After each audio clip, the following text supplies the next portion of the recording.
Record on this. Okay, so welcome everybody. So we're in this Gemara on Kufchet.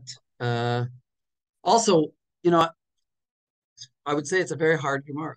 Now, you could probably say that about every Gemara, though, I guess. I don't know.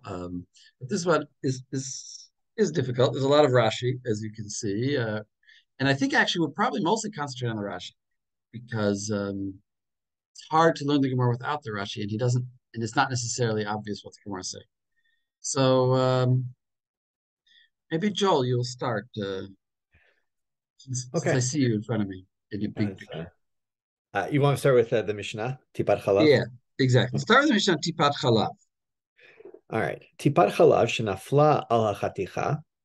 Im yesh ba benoten tam be'ota chaticha asur.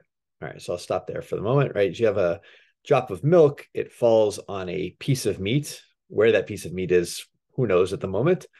And if it being the chaticha there, well, look at Rashi. Look at Rashi. Where is the drop? Is tipar chalav shenafla chaticha betocha kedera al okay, but al chaticha betocha kedera al achat mina chatichot velo hegis et kedera velo nechla tam tipa elo leota chaticha bilvad. So Rashi says you have a tipar chalav that falls on a piece that's within the kedera, right? And it's, I think there's two ways to read this Rashi, I'll be honest, because I learned one way, but I think there's two ways. Is either, right, betocha kera al achat mina chatichot, that it only falls on one piece, right? Or it could be, if you read it, that with the Bora Marchil, that it falls on a piece that's on another piece. I think those are both possible ways to read this Rashi here. But one way or another, you don't stir the pot, and so the flavor isn't distributed from that drop.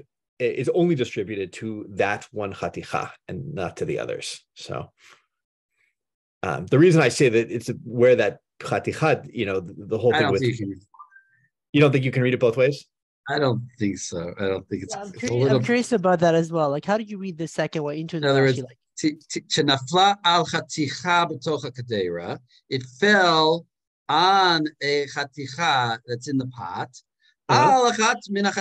Which itself is on one of the pieces. Exactly. Pieces. Yes. Yeah. So I think you have to read it that way, but I'm not 100%. I think you could read it as, right, Tipat Chalav shenafla chaticha betocha kedera, and then Rashi's explaining like dash alachat mina chatichot, right? It's like he's explaining it. Yes, I think certainly that's the way Tosfos reads it. Exactly. Yes. So Tosfos understands Rashi to be talking about a piece that's floating, and he would know because he was married to Tosfos. He's part of the family. They talk to Grandpa Rashi, and yeah. I mean, I always have that thing. Tosfos misunderstood Rashi. It seems like Tosfos a lot of times I feel like Tosfos misunderstands Rashi. Look at Rashi; he's really saying something different, and I have to have, and I say what's possible, but. He did have some better access to Rashi's. He was in the milieu of Rashi. He probably what words we have of Rashi may not even be what Tosfos had and what the original words were. Who knows? It's gone through so many generations. So, fair enough. Yeah, you could maybe read it that way. I agree, it's possible to read it that way. But I think so. A quick question on the second way. So, how would you read the end of Rashi? So it means that the tam of the tipa didn't go only to the chaticha that's at the bottom? No, it only went to the chaticha on which it fell. One way or another, it's always the case. We have to create a scenario where somehow the flavor doesn't spread throughout. Everything's cooking together, and normally we assume when things. This is a great Rashi in terms of I think that assumption of normally when things are cooking together, we assume flavor distributes. But Rashi has to come up with a reason why in this Mishnah the flavor wouldn't distribute. And he also explains that if you do stir it then right away, then it spreads out immediately to everything, and you don't have the initial piece, and you only have to mavatel the drop against everything in the pot, and not against. You don't have to review it as the drop against the single chaticha, which actually the Rambam says the same din, that if you stir it right away, and it's kind of a interesting din because it's like, what exactly is the time frame of that window of opportunity? How much time, how quickly do you have to stir it? But Maybe that's a good place to jump back to the Mishnah. Okay. Go back to the Mishnah. So ni'eret kedera. So what if you stir the kedera, or he did stir the kedera? If he stirred the kedera, im yesh ba benoten tam be'ota kedera asur. So it's only asur if that there's enough milk to give flavor to the entire kedera, not just to the piece. So at that point, what does ba mean? Which one? Ni'eret kedera im yesh ba. The bar I think refers to the Tipat Halav, right? Right. Exactly. And same thing in both cases it is, right? So we're basically distinguishing either the drop falls on a piece, and then the piece is asur, and then something is asur. In the first part of the Mishnah, something is asur. What is the thing that's asur? Notice it's zachar. It's a little bit, if it would be the chaticha, it should be asura. So what's asur? I mean, okay, maybe not. I see Shana's shaking her head. No, it could just be asur, even if it's a chaticha. It could be this general kind of abstract asur. But what is the other possibility? What else could asur be referring to?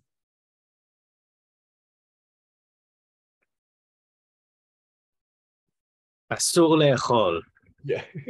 Right, I feel like it has to be asur le'echol, because if you're trying to get at the kedera, that would also be asura. Mm-hmm. You're right, kedera would also be asura. All right, so let's leave it as a question. I have an idea, though, which we'll get to in the Gemara. But what, Raphael? The tavshil. Yeah, so that's the hatza'ah. That's the suggestion I would make, that it's the tavshil is asur, the whole tavshil. I'm looking for a zachar word here, tavshil. And we'll see that that's actually the kivun, as I understand it, that's the kivun, that the direction that the Gemara goes in. But we didn't get there yet. Just leave it as a question at the moment. Something is asur. The simple reading would be that the piece is asur, as opposed to the second part of the Mishnah, then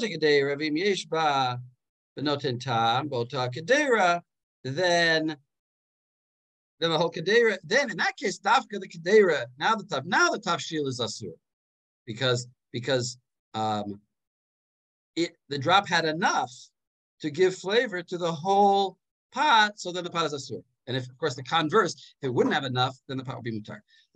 Joel, look at Tos. The first Tos. Tipat chalav shenafla chatichat basar im yesh ba benoten tam be'ota chaticha ne'aseret כשהחתיכה כולה חוץ לרוטב, IRA, כדאי אמרינן בפרק ירן.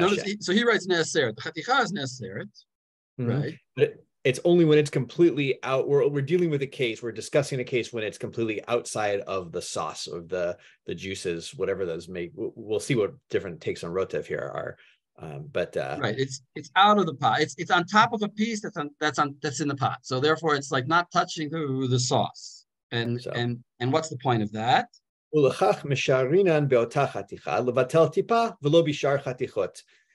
Mishum de chalav mefafea al kol chatichot. Ve'im mefafea. It should be actually. I think that's kol chaticha. There we go. Ve'im mefafea michaticha lechaverta. Ela al yedei niur v'kisui kedamrinam begamara. All right. Explain. So it has to be that it's outside of the rotev, because this way the chalav only mixes with that one piece, that one chaticha, and it only if it infuses, there's a better word, but infects maybe even. Yeah. Mifafea, you want? Mifafea, I would say spreads out in. It's I don't know. In that piece alone, and it doesn't spread to the other pieces, to the fellow pieces, but only except how does it do that? Then you'd have to ni'ur v'kisui, which would be stirring and or covering, like the Mishnah says. Exactly. So, and ilay maloni klal amai kol chotichot asarot. Mivla bala mefalet la palit, right? And so if you say, right, that if you didn't stir it at all, why would all of the pieces be asur, right? Because they absorb, but they don't exude, right? Or the first piece absorbs, it doesn't exude, is the whole thing. So if you don't stir it, you don't get a spread of flavor as long as it's outside the rotev, which seems to be for the Tosfot, a rotev or any liquidy kind of sauce, or maybe even very fat pieces of meat, would spread the flavor to each other. Is this a way? But I mean, right. So without getting to that Gemara, which we'll hopefully see, because I think that's a tmiya. I think that's a tmiya. So it's a question. But in any case, what Tosfos is saying is that the drop hits the piece outside, because if it would hit a piece, at least the way we understood Rashi in the simple reading, not the alternative that Joel gave, then Rashi, in other words, if it would be that case, says Tosfos, then it would spread, because the rotev would spread it. But only when it's like a piece versus a piece can we say that the drop remains in the initial piece. Somebody just wrote that there is a version of the Mishnah with Asura. Okay. So fine. Okay. I mean, it doesn't necessarily add much, but you also check that there's a version like he Asura or Asura. So yeah. Okay, so it could be, but well, I think but anyway, fine. It's not really that important, but well, it has a different halachic meaning because whatever. If asur means that the piece is asur, let's say like that. But if it would mean the pot is asur, then why would the reisha be different from the seifa? I can answer that. Why would the reisha be different from the seifa? Because the reisha would be talking about where the cut is a worst case scenario where the piece cut became asur, and then because it's larger, it forbid the pot. Mm-hmm. In any circumstance. Notice it's wait.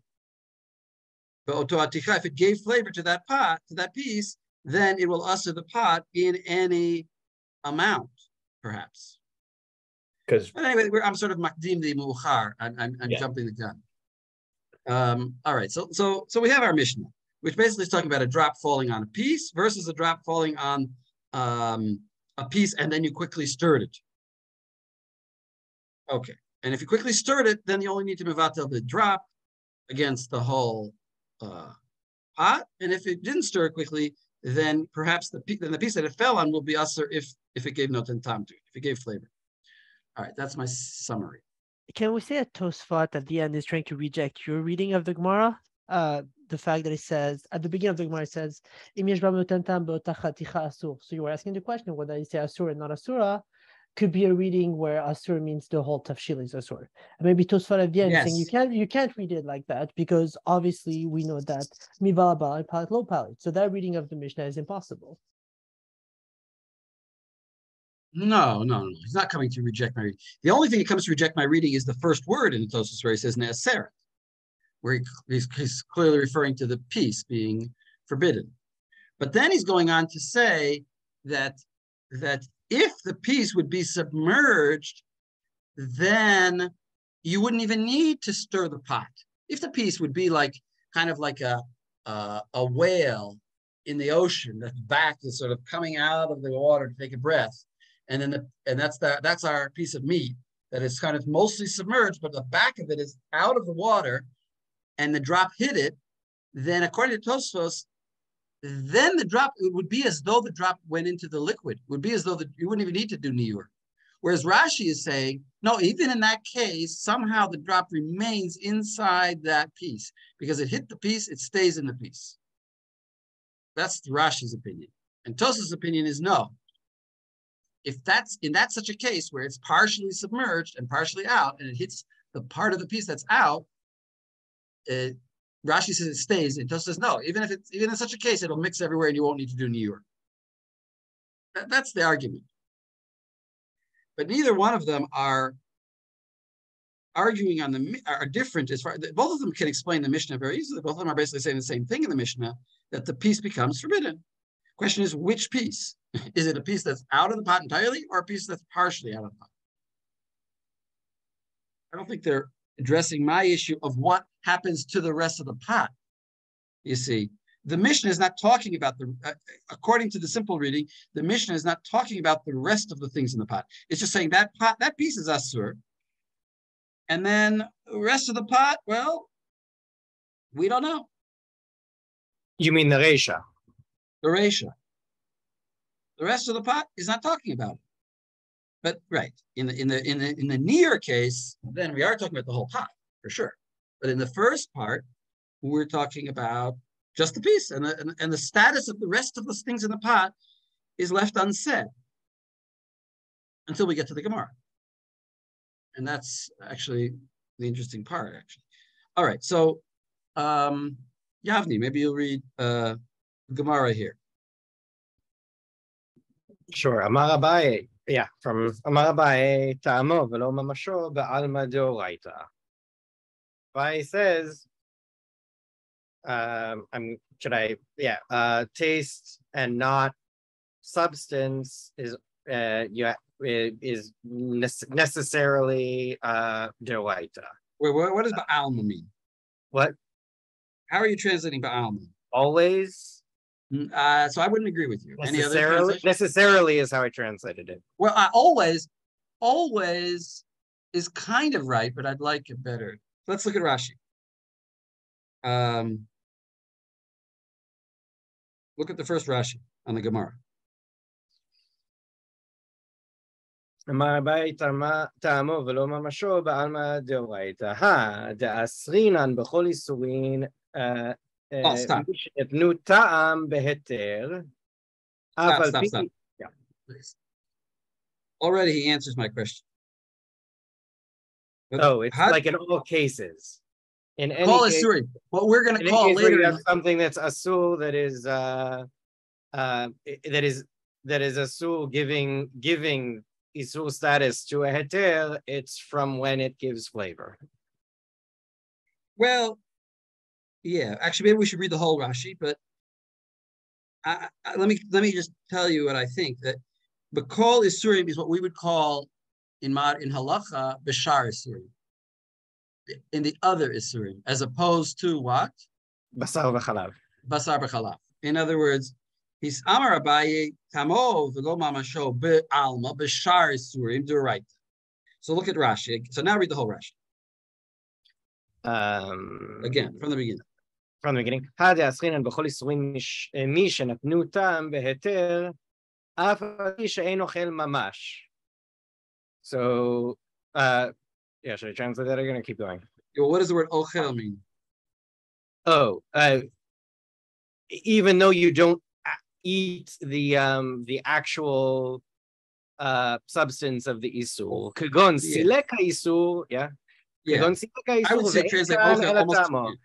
Like the isul fell in, like the isul was in fell into the pot, and then you took it out, and then like all that's left is the flavor. And the fact and deoraita means the fact that it's asul to eat that, even though there's no substance, there's only flavor, is deoraita isul. Go ahead. He degamrinan mi basar b'chalav. Deoraita he. Deoraita he. Yeah. Thank you. דגמרינן מבשר בחלב דאסרי רחמנה באכילה. דגמרינן נקמן מלא תבשל 3 פעמים האמורים בתורה. So stop there. Yeah. So how do we know that it's deoraita? Because we learn it for shari surim from basar b'chalav. Right. So in other words, the question is only on Shar Suri. Basar b'chalav, we know. And the question, what Abaye is coming to say is, I'll tell you even one step further. Not just in Basar b'chalav, but in Shar Suri, it's also d'oraita. And that's what Rashi is going to explain. That in Basar b'chalav, we learn it from Basar b'chalav. Right.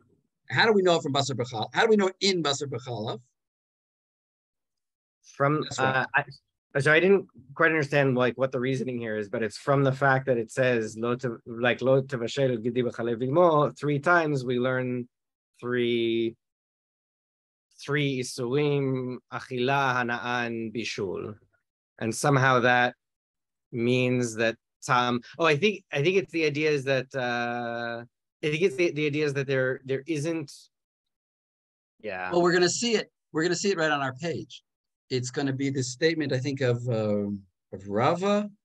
There's something about Amar le Rava, where it says, in the Gemara, it's going to say, it's because bishul implies that there's a flavor transfer. Right. And that's what we're going to see. So we learned by Basar B'chalav, because Basar B'chalav could have been taught. Why did it take Lo Tevashel Gedi Shosha Pamim? It could have taught me those same three diukim, Hana'ah and Achila and Bishul, by saying each of those three don't have benefit from Basar B'chalav, don't eat it, and don't cook it. But the Torah didn't do that. It Hotzi Isur Hana'ah B'lashon Bishul, right? Hotzi Isur Achila B'lashon Bishul. It expressed all three of them with the same word Bishul, so there's something special going on with Bishul. So Bishul gives flavor, so therefore flavor is usher even in Basar.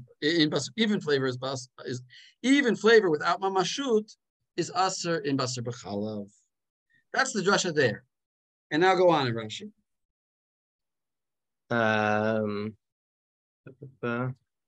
ואף על גב דכי מסלק זה מתוך זה לאחר בישולו, אין כאן אלא הטעם. ומיני גמרינן לכל איסורין במה מצינו. And even though you took the isur, you took this out of that, after the cooking, there's nothing left but the flavor. There's nothing left but the flavor, I guess. So that's like, and yet it's still asur. Learn from the right. That's kind of the limud. That's kind of the limud for Basar B'chalav. In other words, even though you cooked them together, now you separated them, and they're still asur. So it must be because of the flavor. So flavor is obviously asur, and that's by Basar B'chalav. And then we compare it, or we learn from it to Shar Isurim from something called a Mamatzinu. In other words, we have something here, we have something there. We say, well, it's the same. So that's Abaye's opinion. So go back to the Gemara.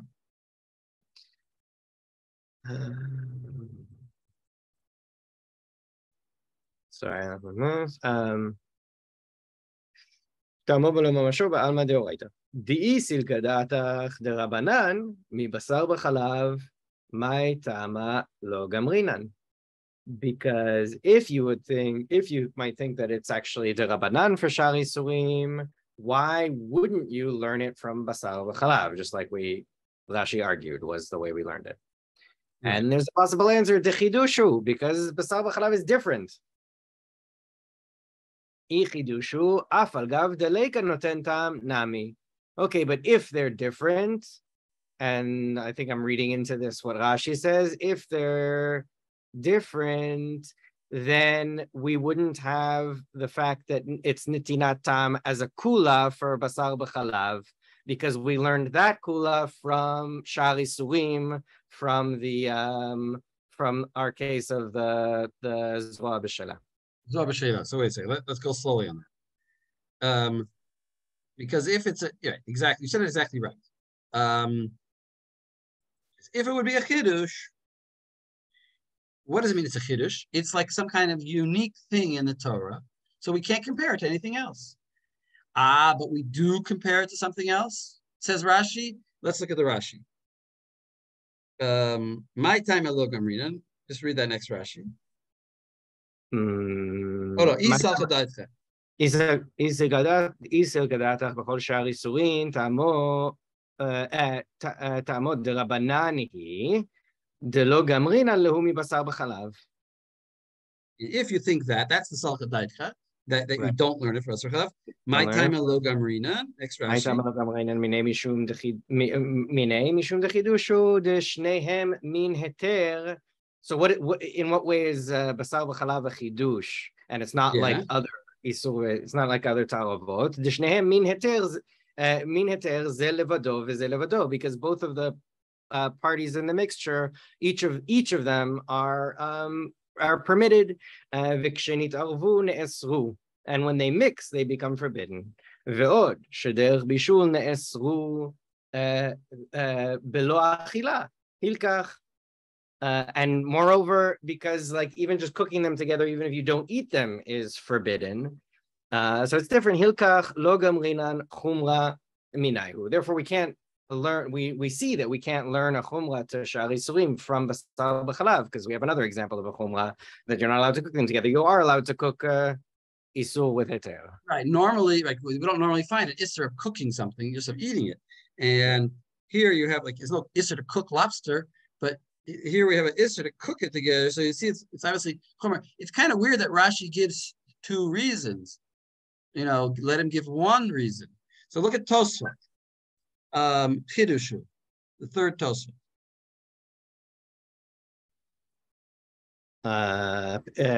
פירש בקונטרס דשניהם מין היתר זה לבדו וזה לבדו, וכשנתערבו נאסרין. וטעם זה לא כאמר באילו עוברין, בפרק ג' בפרק שלושה מינים, דהה כליים נמי הכי הבו. So first of all, he's sort of asking a question, but I'll phrase it as a question, that he's saying, why is this a chiddush that it's two types of heterim? We have shatnez, we have kilaya kerem, we have various things that are both mutar that become asur. By the way, I think with that answer, but we do like So therefore it's not different because of that. No? Yeah, I think that's what he's saying, but anyway, they're saying, So go on and Tosfot.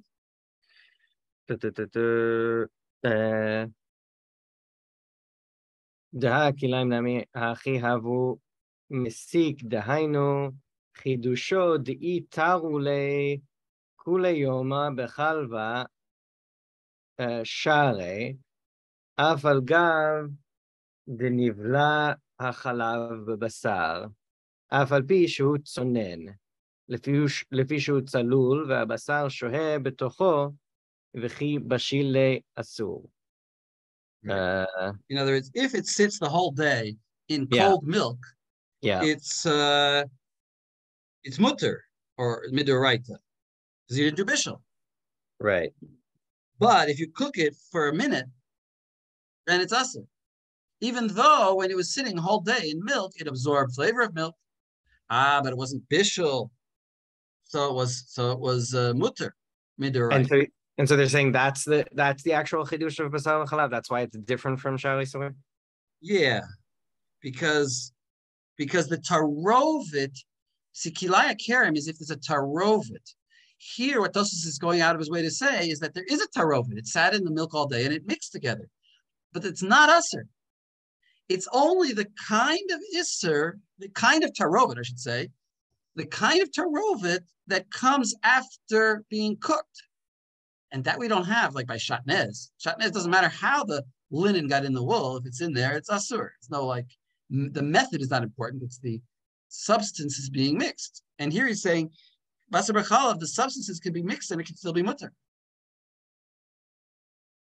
So in that sense, it's different from kilaya kerem. I have a sort of why did Rashi give two reasons? I mean, I don't have a problem with the earlier comparison between kilaya kerem and basar v'chalav. Like, it's two different topics. One of them is achila, and the other one is something else. I don't know if you could learn one from the other. I mean, I think that's why Rashi would say that the Tosfos question doesn't even start. Right. How can you say it's a chiddush because it's two heter It's two things, separate topics. But it doesn't. But that makes it even better. Well, you can't learn potatoes from tomatoes like that. So there's two different things at all, right? Vis-a-vis achila, that there is no other form of achila where you have two independent mutar things that only when combined become forbidden. And that is a thing also that like comes up a lot throughout Hilchot Kasher, right? Is this idea we talk about like lo b'dilei inshe minei, right? That this is the special thing about basar v'chalav because each of them independently is mutar, and so we relate to that differently. So that like is a repeated theme throughout kashrut. So potentially that's like in Rashi's head, and he knows that like vis-a-vis food and consumption, that is a chiddush of basar v'chalav. Right. It is a chiddush vis-a-vis other foods. Maybe that's what Ruben is saying. That by other foods we don't have such a thing, and he doesn't mean to say that kilaya kerem, that there aren't other min heter. He meant to say, maybe Rashi just meant min heteres of food that when you mix them together, they become asur. Okay, but it's not a great, I think Tosfos still got a good question. I think actually, I have a sort of just a wild thought that the second answer that Rashi gives was kind of an answer to this problem, or maybe even a later person added it. Shederech bishul nesra below achila, hilchach lo gamrin. In other words, Rashi gives two things that distinguish it, because the first one really is not a good one, like Tosfos says. Maybe. Wait, I don't hear you, Lexi, unless you weren't talking. Okay. Anyway, fine. Tosfos says it is different from Kilai Karen because Kilai Karen doesn't matter how you got them together, and maybe that justifies Rashi. Rashi's two statements feel like they're giving they serve slightly different purposes, though. The first one feels to me like it's like a reason. Maybe I'm wrong. Like a reason why you could argue that it's not that it's like explanation of why it's a chidush, and then the second one is an example of a nafkamina that could be that you could say like just like there. So just like there, we don't learn the chumrah from basar b'chalav to shar isurim. So to here, we don't learn the. I don't know if you. I didn't follow you.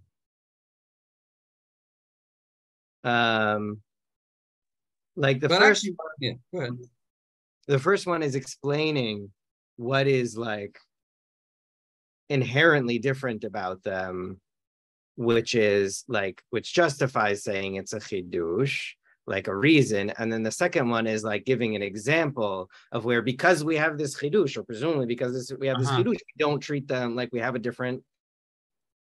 Yeah, okay, I hear you. Outcome. And like, so like if you're going to say it's not a chidush, then like you have to explain this other difference. No, that's sort of outcome of the being a chidush. Right.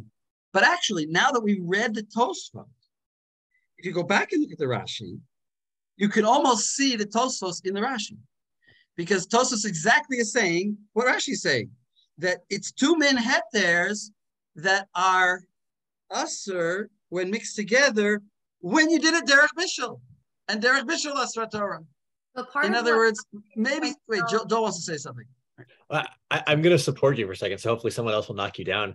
But my Gemara in the Hagot B'Tzionim has, I got to find it again. It has Uveridva hetik b'shem Rashi ve'od de'itru le kule yoma bechalba share uvishul nesar. And it has the Tosfos words in the Rashi. So whether or not the Ritva has a good girsa there, I don't know. But it sounds like in that case, then yeah. Then Rashi's actually saying, and the Tosfot are just kind of pushing is like, get rid of the first version of Rashi. Even he himself wasn't comfortable with it. Take the second. No, but it's not two versions. I'm saying it's one thing. That version, Shita, second Shita in Rashi. No, it's not a second Shita. It's all one thing. It's first of all, it's that it's two separate things that are heter coming together. Oh, I see. Okay, coming together needs to be al yedei bishul. No, but and that's exactly what Tosfos said. Is that he says that Rashi says like his bishul, I think, is a different point than the Tosfots, because part of Rashi's point is not even about like how prohibition comes into existence as a bishul, but that bishul is usur, right? Like cooking a pig is not usur, but it is usur to cook basar v'chalav, regardless of also the effect making it. So I think that's his point. You are right. I was being overly creative. I think you are right. If you look carefully in Rashi, he really is not saying what Tosfos is saying. He is saying, "Thank you for rejecting my opinion." Except in the Ritva's version, the words below achila are not there. It ends. That does bring it back. This is where it gets. It's maybe the Ritva. I have this suspicion. I've seen it now. This is the second place I've seen it, where it's almost as though Tosfot. It's almost as though somebody rewrote Rashi after reading Tosfot to try to fix him up so that nobody should think chas v'shalom that Rashi said something that was wrong. I found it one other place in our learning in these sugyos. Well, Lexi just says as a fact that Tosfos often rewrites Rashi. That's a paper you got to write. You'd have to, I mean, what do you mean by that? I'm saying that he sometimes quotes Rashi different from the Rashi we have. That is true. But you'd have to prove that he went back and actually changed the Girsa of Rashi. I'm not saying Tosfot are always the ones actually doing it. I'm saying that often Tosfot's reads or critiques on Rashi end up, like the Rashis end up being amended. If not by Tosfot, then by other people. And I do know. But you'd have to prove that. This isn't my Kiddush, by the way. This is something that has been pointed out to me by various other teachers. But I'm saying it based on my experience, observation, without just a sort of a intuition that I have. I can't prove it because I didn't see manuscripts where it wasn't like this and then it was like this. To prove such a thing, you'd have to do manuscript research on Rashi and show that here it was like this and then it changed at a certain date. But I have that feeling that he does that a few times. In any case, whether this, so I like that. Hey, what do you have? Oz Vahadar, Joel? Yeah. I have to get that Gemara. Okay, so that's this little Rashi Tosfos discussion here about what is the Chiddush. We've totally lost track. What's the maskana? What's the conclusion? The conclusion is that it's not really a machlok. The maskana that all you have to really take down in your notes is that because it is a Chiddush, because it's unusual, because of its special requirement of bishul, or special requirement of bishul, or special isser of doing bishul, according to the way we have Rashi. And therefore it's a chidush, therefore it's different from everything else, and therefore you can't learn from it to shar isurim. And that's what Abaye is saying. So let's go back to the Gemara. Amar Abaye tamov, from the very beginning. Amar Abaye tamov lo mamasho ba'alma b'shar isurim d'oraita. It's also d'oraita. These Sachadat d'Rabbanan, because if you hold this d'Rabbanan, mibasar b'chalav my time at logam rinan. Why don't you learn it? Why don't you learn it from basar b'chalav? You must have a pretty good reason. The chiddushu, you must say because of the chiddushu, like Rashi and Tosfos just said. But now the Gemara goes on. Chiddushu, but I mean that's the Gemara. Abaye's argument continues. But if you're going to hold that it's a chiddush, then afal gab delecha notentam nami. It should also be asur. If it's such a chiddush, if it's such a unique thing, then the minute you cook milk and meat together, even without tam, it should be asur, because the Torah says don't cook milk and meat together. And any amount of milk and meat, even if it doesn't give flavor, don't cook milk and meat together. So it should be like that. Yet we don't say that. How? So you have to look at Rashi now. So we don't say that. We don't say that it's usher in a mashahu, basar b'chalav. It has to be noten tam. So how do we know that did? So Rashi's going to tell us we learn it from somewhere else.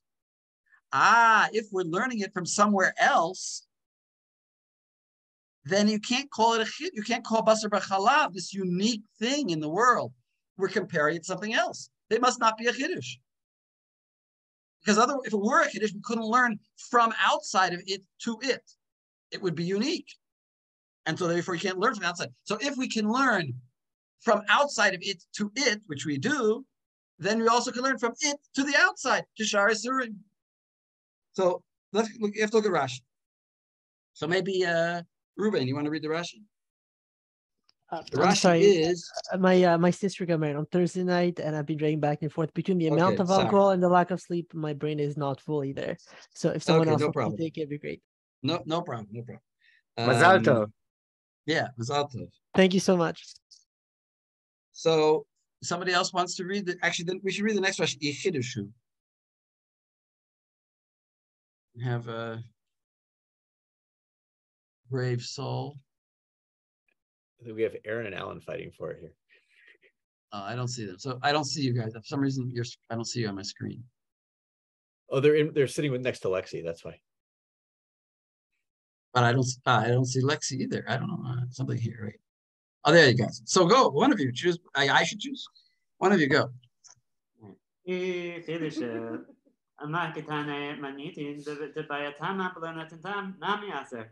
But you got to face the microphone. Okay. Amai katane manitin debayatama below notintam nami aser. Right. If it's a fetish, why does it say that it needs taste? Because even without notintam, it should also be. What does matnitin refer to? Notintam. It's talking about the Mishnah. Tipat im yesh ba benotintam b'tachaticha aser. Exactly. In other words, we see from the Mishnah we don't know what the limud of the Mishnah is, but we know that the Mishnah is telling us that it only forbids if it gives flavor and not mashahu. But we don't know how the Mishnah knew that. We just know that it's a fact. The Mishnah is saying. So why does it say that in the Mishnah that you need flavor? It should be usher even without flavor. So go ahead. Yeah. The ha'chidusha chadish be rachmana. The filikodo the ha'basa v'chalavu. Right. Right. It's the Torah says don't eat milk and meat. Does it say anything about flavor? It says don't eat milk cooked in meat. So don't cook a kid actually in its mother's milk. So any kind of meat in milk without referring. You know that joke. You know the joke. Moshe Rabbeinu and Har Sinai. You know the joke. You know the joke? I don't know. Go for it. Moshe Rabbeinu on Har Sinai. He says, God says to him, Moshe, don't cook a kid in its mother's milk. You mean don't cook any mammal in any mammal in any kind of milk? Moshe, don't cook a kid in its mother's milk. You mean if I eat meat, I should wait 6 hours before eating milk? And God says, Moshe, don't cook a kid in its mother's milk. You mean I should have separate kalim for milk and meat? God says, okay, Moshe, have it your way.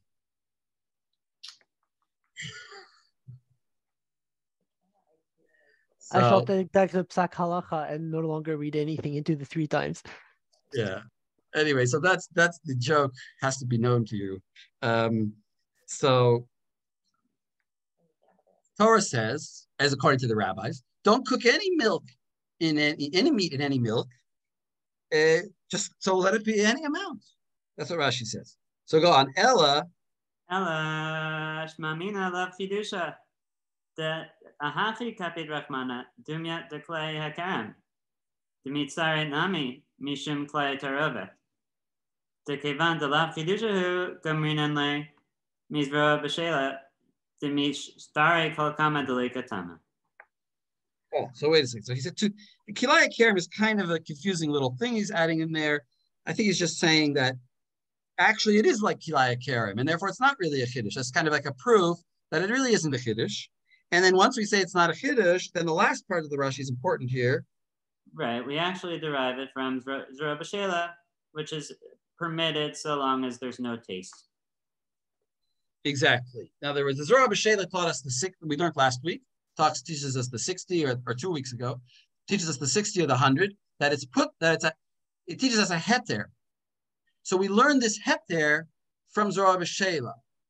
So that's why the Mishnah says, Tipat Halav is only asur b'noten tam. Because if it's less than noten tam, we have Zera B'Shela to tell us it's mutter. So that's the limud that the Mishnah didn't tell us, but it's really from Zera B'Shela. By the way, it seems like Rashi is learning Zera B'Shela as not an asmachta, as a real limud. Otherwise, what's the Mishnah saying? The Mishnah is talking to a right. So, right, if it wouldn't be a deraita limud, then really basar b'chalav in any amount should be asur, according to the Torah. So, therefore, we learned that kula from Zera B'Shela to basar b'chalav. Therefore, what? Basar b'chalav is similar to other things in the Torah. And therefore, what? We can learn from it a chumrah, right? We're learning to it a kula from Zorah B'Sheila, and we're going to learn from it a chumrah that by Shar Isurim, when there's flavor there, it's usser, where we would have thought that even if there's flavor there, it's mutter, because it's no mamasho. That's the complicated limud that Abaye is trying to teach us. Yeah? Questions? Comments? All right, so let's go on. So keep reading, Alan. In the Gemara. Amar Rava, derech bishul asra Torah. All right, so Rava is now responding to Abaye's argument that Basar B'chalav is a chidush. So exactly. It's not a chidush, excuse me, by saying that no, it is indeed a chidush, but right, according to Rashi, the reason why kol shehu is still fine is because the chiddush component of basar b'chalav is specifically derech bishul. Wait, so go read the Rashi. Read the Rashi. Okay. Amar Rava. Wait, so Rava is saying, first of all, Rava is rejecting Abaye's limud. He's saying your whole limud is wrong because of these words, derech bishul asur Torah, because the Torah forbid bishul by basar b'chalav. So Rashi has to explain what's the connection. Right. I can always tell you it is a chiddush, and you can't learn to Shar Isurim from basar b'chalav. And what about your question that you said it should be Aser and Mashahu, and we're obviously learning from Zorah B'Sheila, that kula? Right.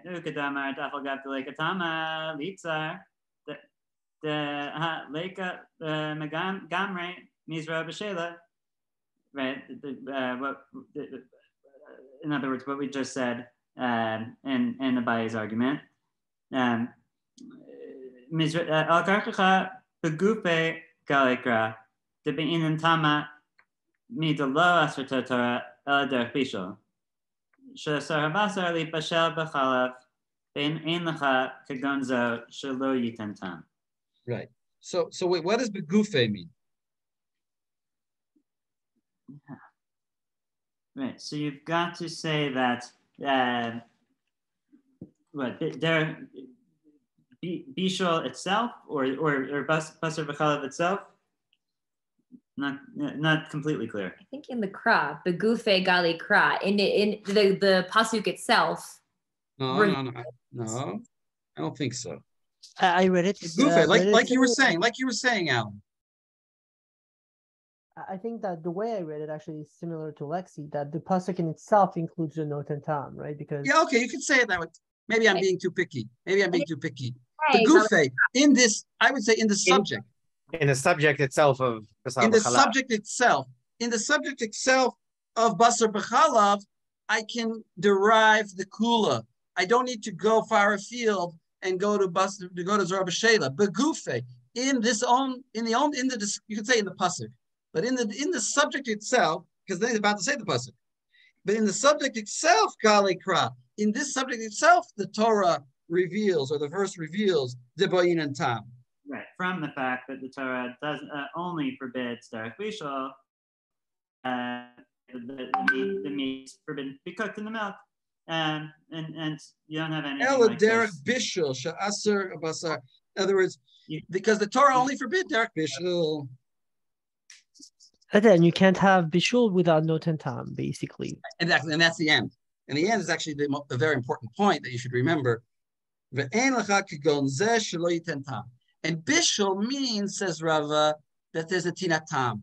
So Rasha says, so Rava says, I have an internal limud from the fact that the Torah says bishul, that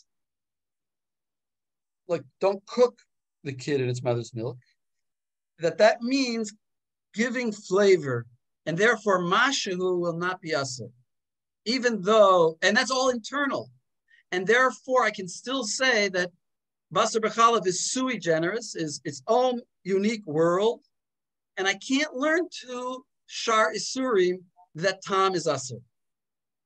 And therefore, I'm left to say that in Shari Surim, only Mama Sho is asur. Now, Tosfos says,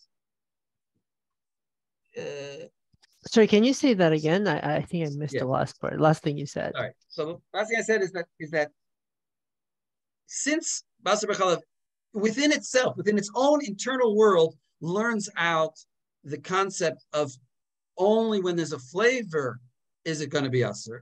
Therefore, there's no connection. I'm not learning a kula to it from Zroa B'Shela. Therefore, it's completely minutak. It's completely divorced from everything else in the Torah.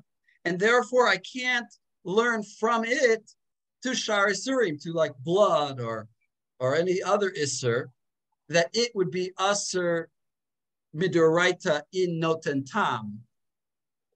But rather, I have to leave the halacha the way I presumed it to be, like Abaye presumed it to be, which before his limud, which is that in Shar Isurim, it's only Asur when there's Mama Sho.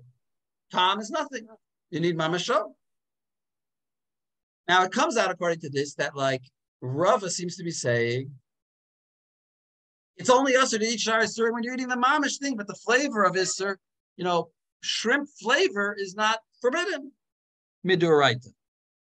But Tosfos says don't read it that way. Well, where is it? Rava is just like minimally. Abaye is saying that Tam Avlo Masho is Asur D'Oraita, B'chol Isurin, and you can learn that from Basar V'Chalav. Rava is minimally saying you can't learn that from Basar V'Chalav because Basar V'Chalav is a chiddush. Like I think elsewhere, the Tosfot try and argue that Rava here is just saying you can't learn it from Basar V'Chalav because they're like, oh, like Tam K'ikar is D'Oraita, but Rava is like, it's a dichui of Abaye's proof, right? He's saying you can't prove from Basar V'Chalav. Yeah, exactly. You just said, that's exactly what Tosfos says. Which Tosfos is it though? It's Amar Rav Derech Bishul Asra Torah. Yeah, that's what I thought. So let's look there. Amar Torah Derech Bishul Asra Torah. Dichui ba'almahu. In other words, it's just a dichui. He's just trying to say that that Abaye's limud is not a proper limud. But he may agree with the final psak din that Abaye was saying. He's just saying, you think you're so smart, Mr. Abaye, your limud is no good. But your din is, of course, correct. But we have to learn it from somewhere else. Because from here you can't learn it, says Rava. Like we learn by like in the parish contrast, nashe. All right, we don't have to look there, but actually it's interesting. If you're going to do the sugya of tam ki ikar d'oraita, so you should look at that place Tarichet. We're not going to look there today, but it's a long tosfot there. In any case, it's so fine. It's a dichui ba'alma, says Tosfos. But of course, you don't have to read it that way, but you could read it that way. So that's all caught up. All that whole idea is caught up in the words that Abaye says, Amar le Rava, as that Rava says, Amar le Rava, derech bishul asra Torah. Now, Joel. I just have a question. Can we infer from that, though, that Abaye doesn't think you can learn Shari Yisrim from Zroa B'Shela? That, well, Rava thinks you can, that he thinks you potentially can't. And that's why he needs Basar B'Chalav to come in there and teach us that Tam Kikar D'Oraita? Yeah, I think you could. I think that is a good... in other words, there seems to be some equivocation about, and some doubts about whether, what's the proper learning for Tam Kikar D'Oraita? And even in the Rishonim, it remains whether machloket. It's a big, confusing subject that nobody has really locked down whether Tam K'ikr is D'Oraita or not in Shari Suri. And then we have to ask why Abaye thinks that you can learn Basar. Well, at least according to Rashi, you can learn Basar B'Chalav from Zroa B'Shela, but not Shari Surim, right?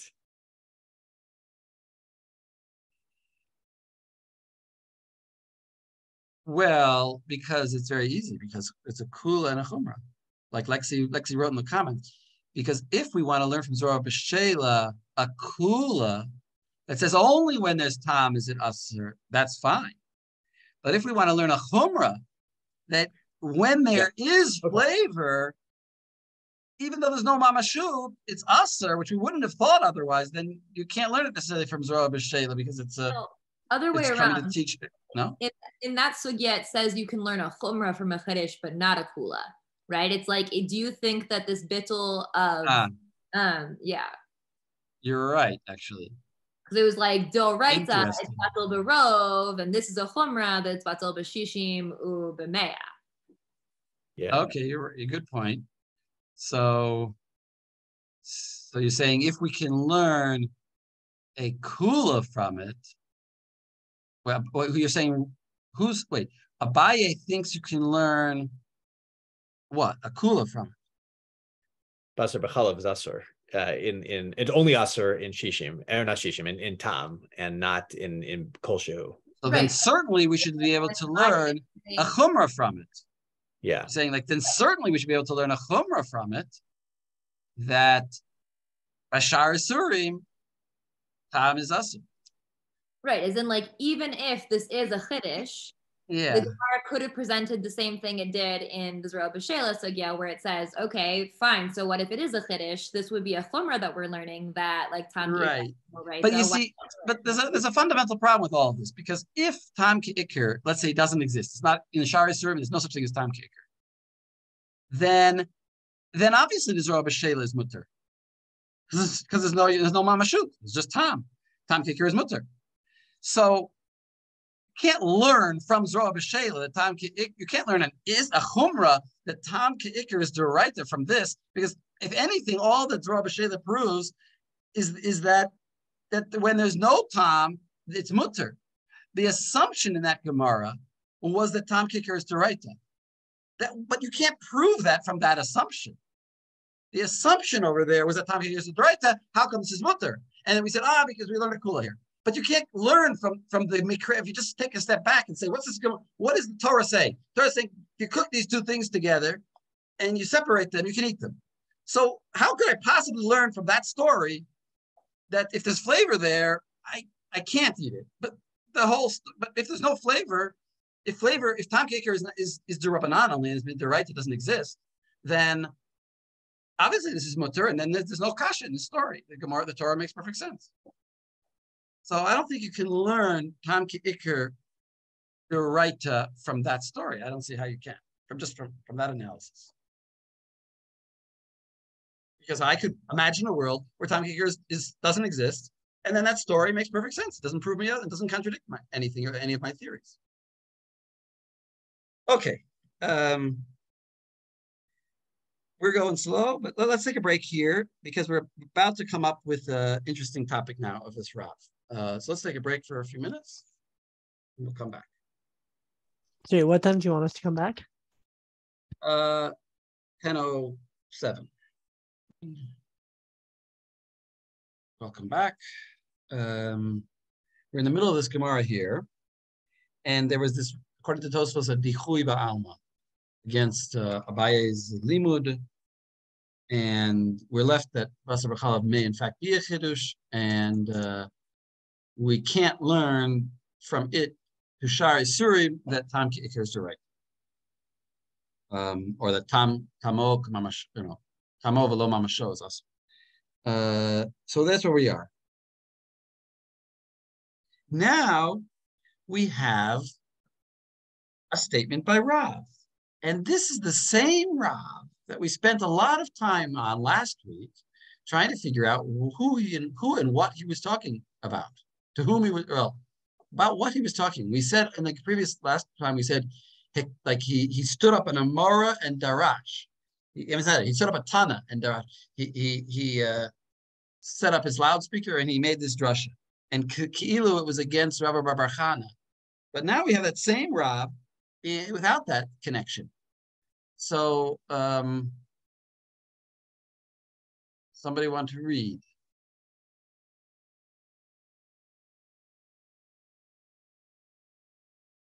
Aaron, you want to read? Are you there?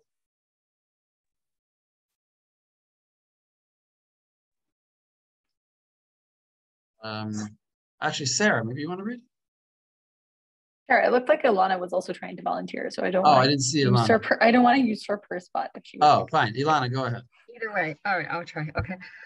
Amarav, כיוון שנתן טעם בחתיכה, חתיכה עצמה נעשית נבלה, ואוסרת כל החתיכות כולן מפני שהן מינה. So Rav looks like is commenting on the Mishnah and says that since that drop of milk that fell on this piece of meat, because it gave flavor to that meat, like there wasn't enough meat to nullify that drop of milk. So the piece of milk becomes nevela, becomes its own isur. Wait, which part of the Mishnah? Tipat Halav shenafla lachaticha. The beginning. Exactly. So, right.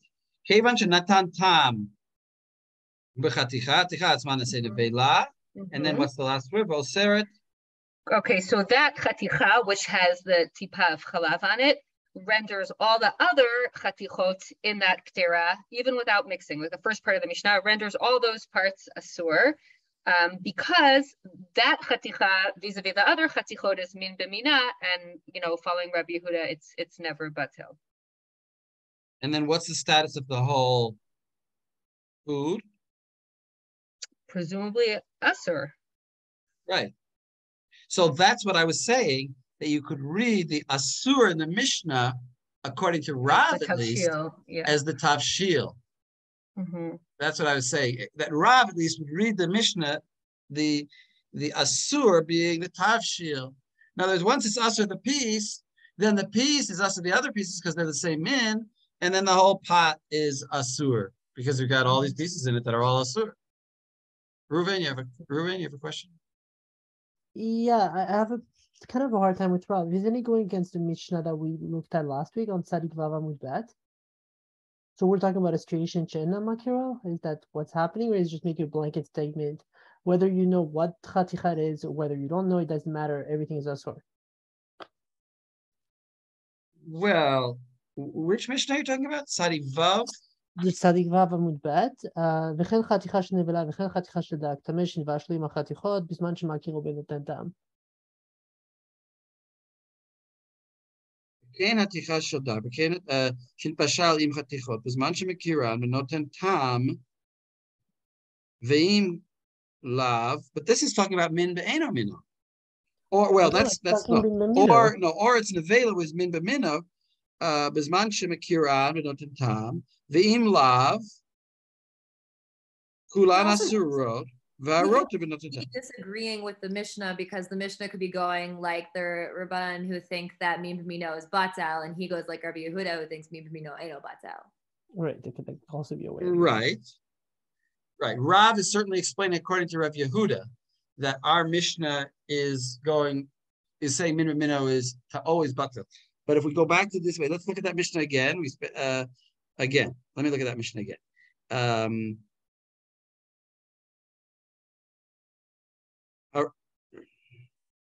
וכן התיכה של נבלה, וכן התיכה של דג, טמא, שנתבשלה עם ההתיכות, בזמן שמכירן, בנותן טעם, because you remove it, and it's נותן טעם. ואם לאו, כולן אסורות והרוטה בנותן טעם. If you don't recognize it, right, well, that's why we brought Rav over there to explain this Mishnah sort of differently. Well, also, again, he can be like just holding like Rabbi Yehuda, which also is going to come up in the sugya in like 2 seconds, as it did last week. Okay, so let's continue with our Gemara. Wait, but let's look at Rashi. I'm sorry, I'm sort of fixated on Rashi this week because I think it's important here. So Amar Rav. So Ilana, you can read. Okay. Amar Rav, haditnan b'matnitin im yesh benoten ta'am be'ota chaticha le'asor et kol haktera. Dekevan denesra chaticha hi atzma kula ne'aseit isur, or a nevela, right? That chaticha becomes an isur in its own right. Ve'oser et kol hachatichot kulan. Ve'afilu yesh bahen being like the other pieces of meat in that pot. Kidei levatel chaticha kula, like if there's more than 60 times that chaticha of all the other chatichot, nesrot kulan, because we're following Rabbi Yehuda. Wait, but the beginning of this Rashi, which part of the Mishnah is he quoting? The Reisha. Is he? B'hoto aticha, right? Okay.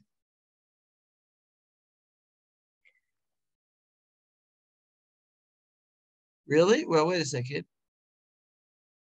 No, but he says, is he? Le'asor kol ha'kedera.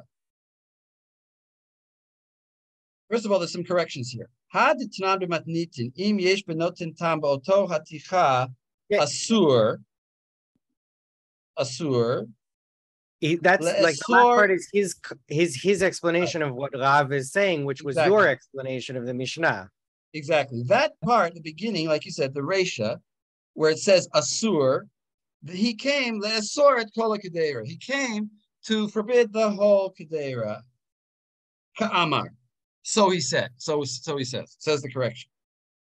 Exactly. B'kevan de'ne'esra ticha hi atzma kula nasen asur, v'oseret et kol ha'chatichot kulan, and then he can forbid the other ones. Afilu yesh behen k'dei levatel ha'chaticha kula ne'esarot kula ne'esarot kula. K'dei levatel ha'chaticha kula, even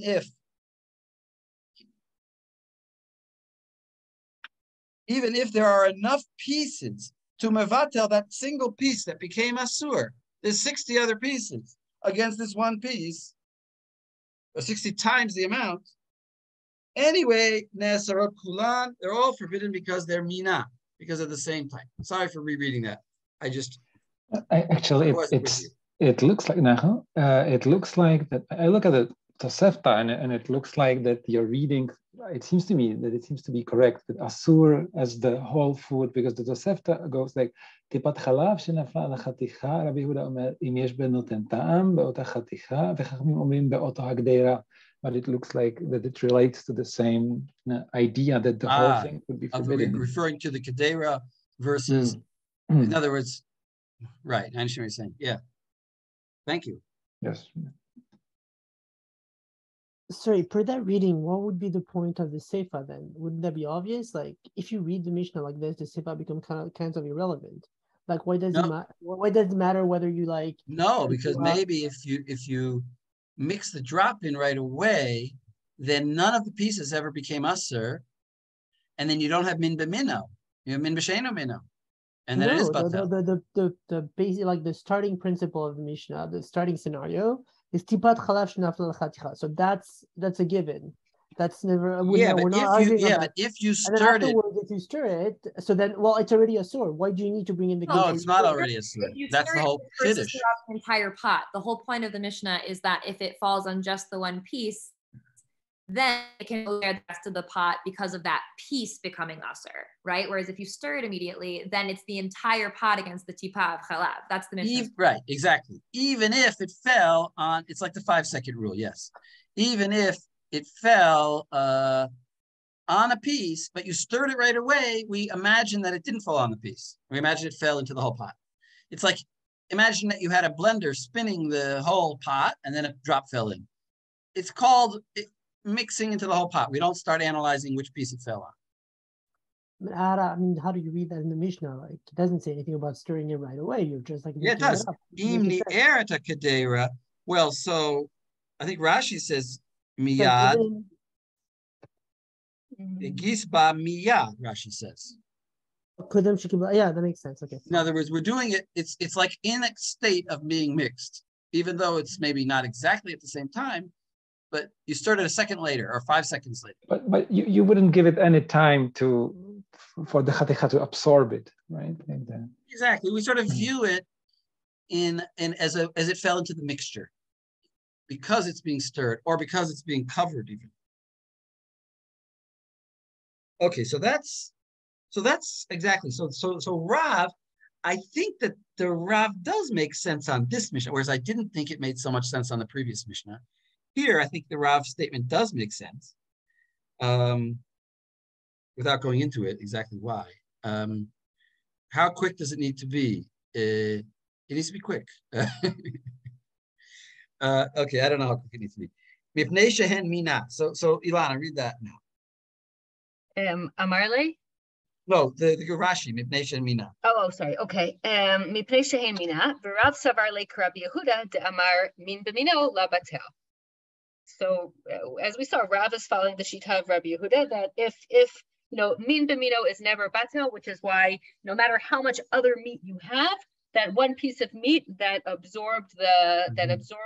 became an avela because it absorbed that drop of milk that became an isur in its own right, that isur will never be batel, and the kedera is always asura.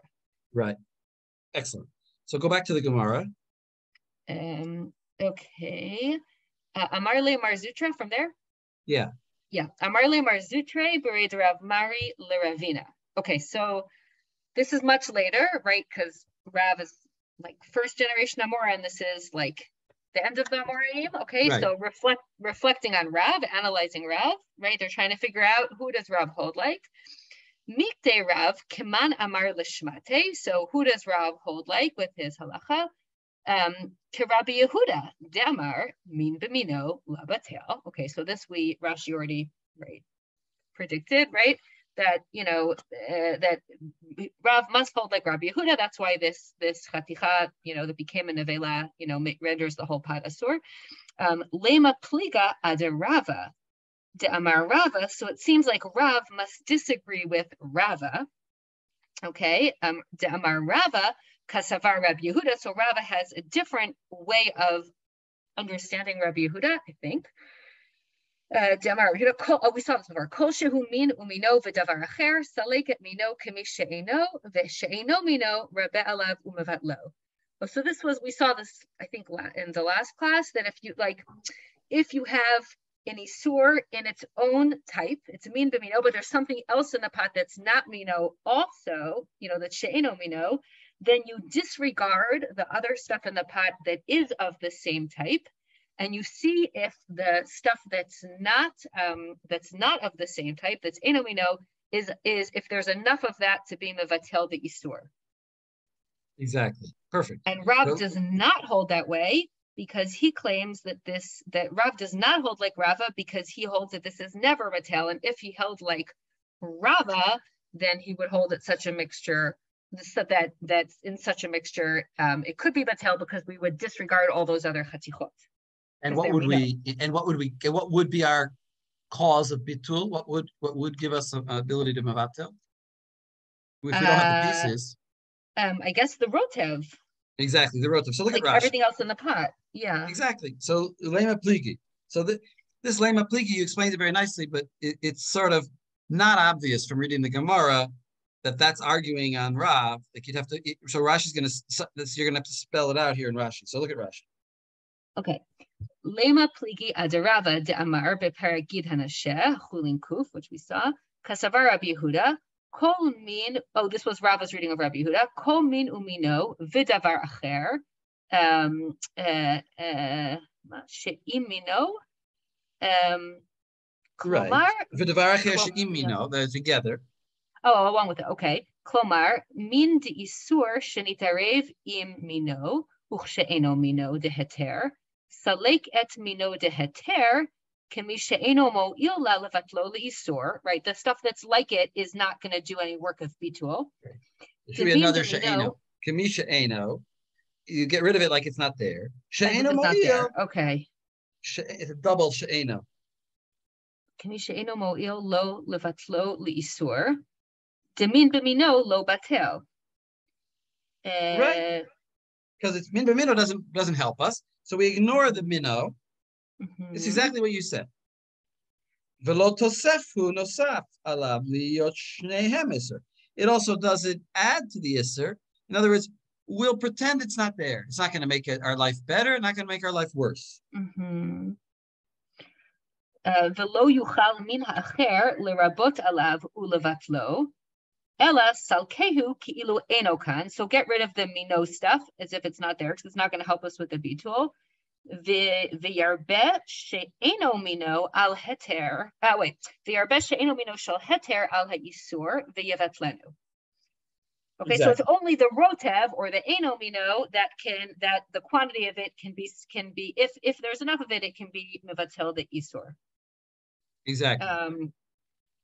The hachanami yesh kan rotev. Oh, here Rashi spells it out right. Yesh kan rotev sheyuchal levatel et kol hachaticha haneaseret ve'amay oseret. Ve'amay oseret.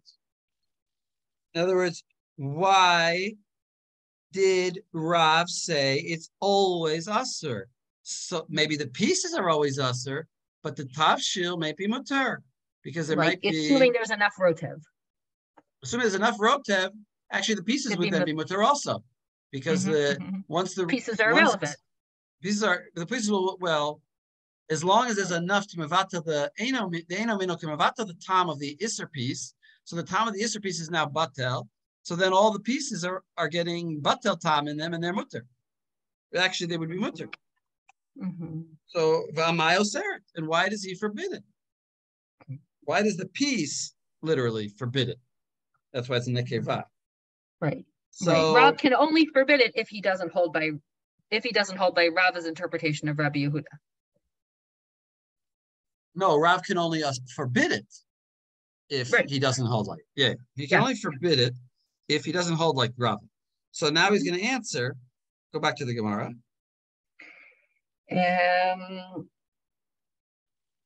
Okay. Amar Le. So Marzutra says to Ravina. So now Ravina responds to Marzutra, like they're having this later conversation about Rav. Idin fal berotev raka hachinami. Hacha b'mayaskinan din fal berotav ava. So it's true that he would not assert it. Sorry, I shouldn't use pronouns. It's true that Rav would not assert it if it fell in a smooth kind of a rotev where the rotev is clearly very different from the chatichot. But if it fell in like a very chunky rotev where the rotev was like the chatichot, then he would assert it anyway, and he could still hold like Rav. Because everything is minnow. Everything is minnow. Right. There's the rotev is the same min, and therefore we're sort of preserving the statement of Rava. Right, and right. That way Rav could still be consistent with Rav. Yeah. So we're limiting very much what Rav's statement is to only a case where it's a rotev ava. And look at Rashi, rotev ava. Dak dak shel basar v'shuman dekule min basarhu. In other words, there's no water there. There's just fat, and it's kind of like the water's been evaporated. It's really just fat. It's liquidy fat and pieces of meat. So that's the same min. Because meat and fat are both considered like the same min. But there's a lot of it. There's 60 times the single piece. Yeah, well, the single piece could be small. Could be a piece of goulash. Right, but all of this is based on the assumption that no one contests the fact that whenever you're cooking, you surely have enough rotev to cancel the one piece. No. That's not what we're saying. What we're saying is, how can he make a statement that is an absolute statement that it forbids the whole pot? There could be scenarios where it doesn't, such as where there's enough rotev to mevatel, and yet his statement was oseret. An absolute statement always forbids it totally. That's all we're saying. We're not saying that. We're just saying when he says that it's always usher, that's where it's a rotev ava. It could also be usher in other circumstances.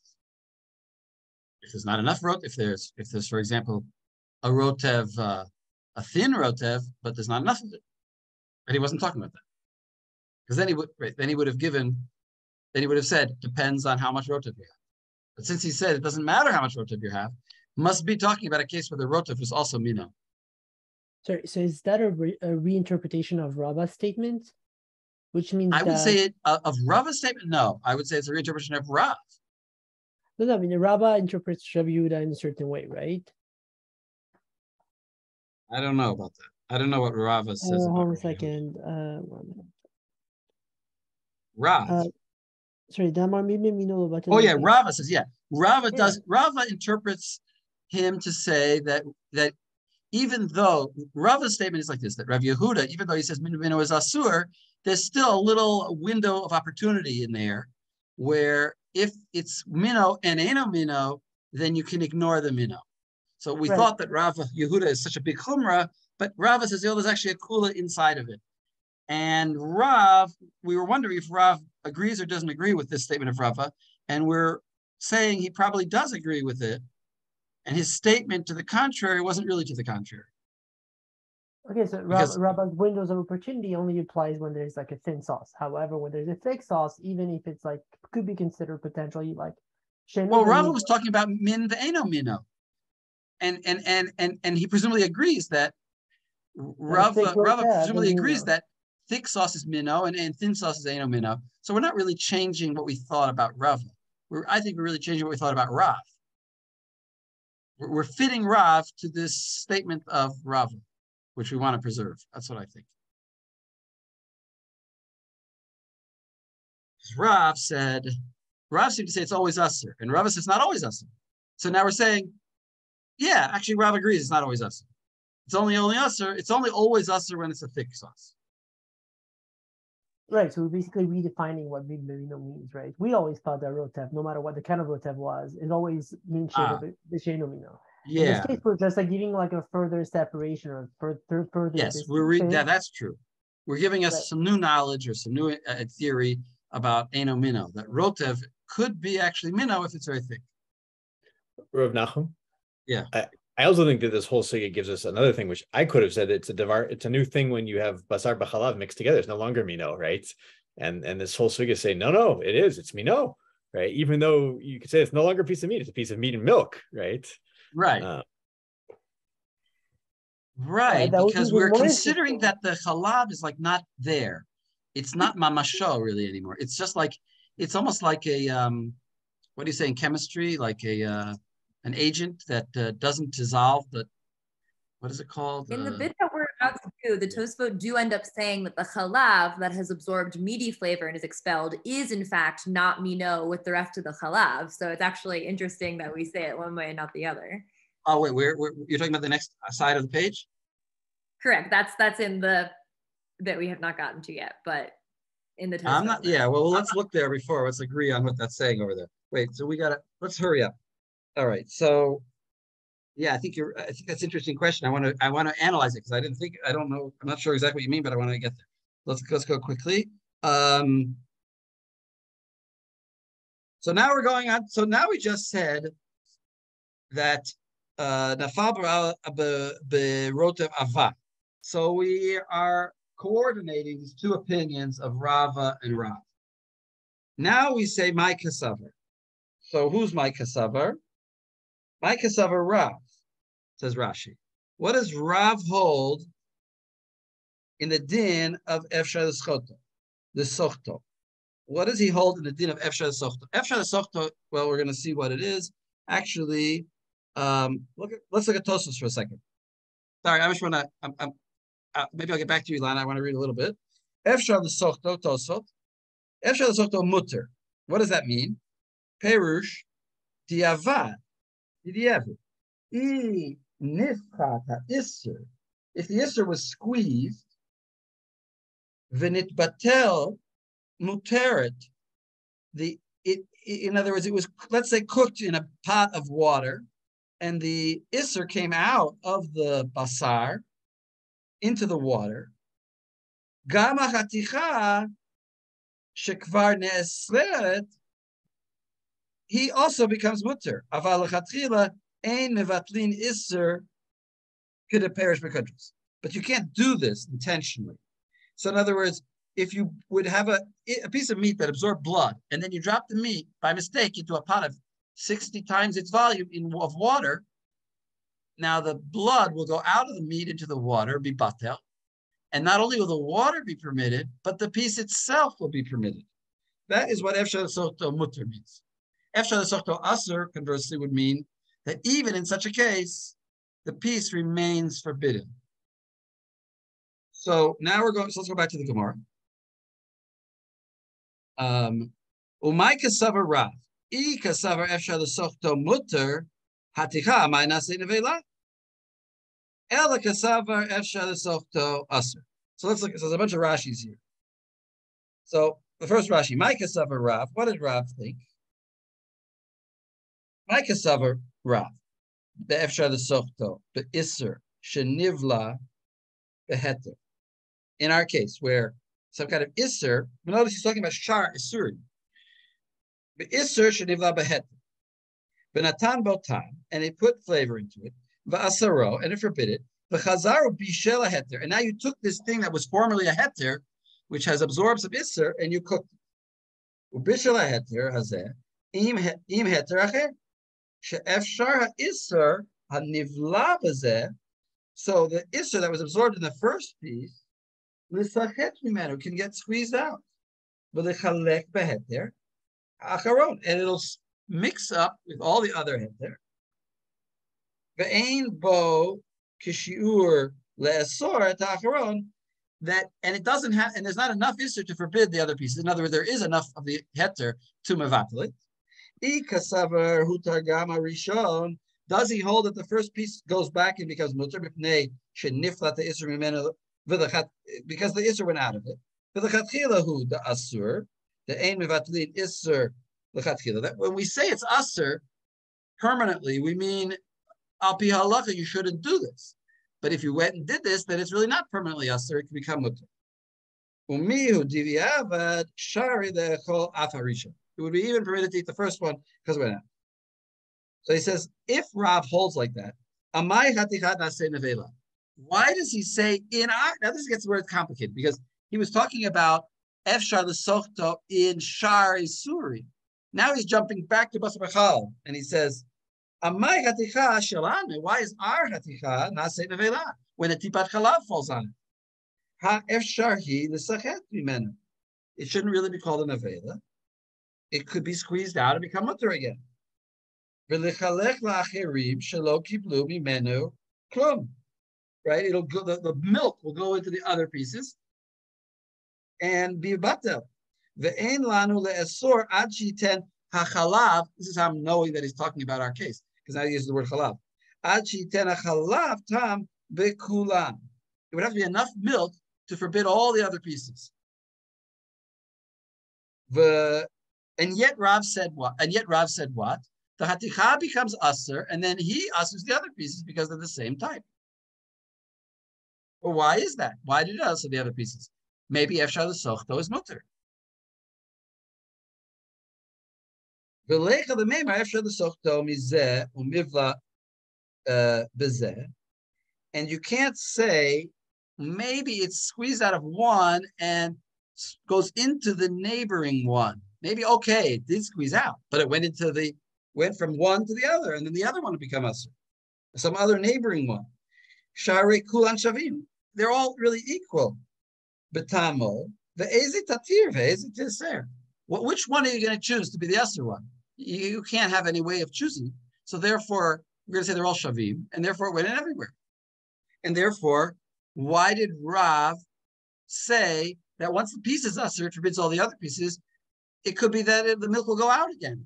It must be that Rav holds that the milk doesn't go out again, and the whole piece became